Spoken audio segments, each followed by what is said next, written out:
नमस्कार, झारखंड देख रहे हैं आप और मैं हूं आप सबके साथ सोनाली सिंह। बुलेटिन में सबसे पहले बात झारखंड में बढ़े लॉकडाउन की।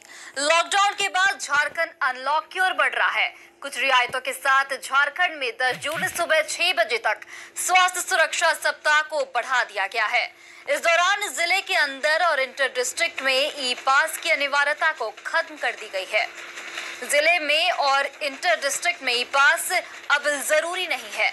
वहीं सभी जिलों को 2 श्रेणी में बांटकर रियायत दी गई है। राज्य भर में 2 बजे तक दुकानें खुली रहेंगी।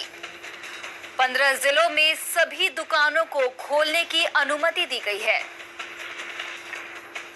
लेकिन इस दौरान 9 जिलों में कपड़ा, जूता, चप्पल और ज्वेलरी की दुकानों को खोलने की इजाजत नहीं मिली है।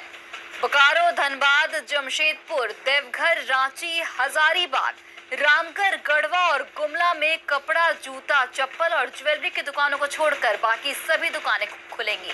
वहीं मॉल और मल्टी ब्रांड वाली दुकानें बंद रहेंगी।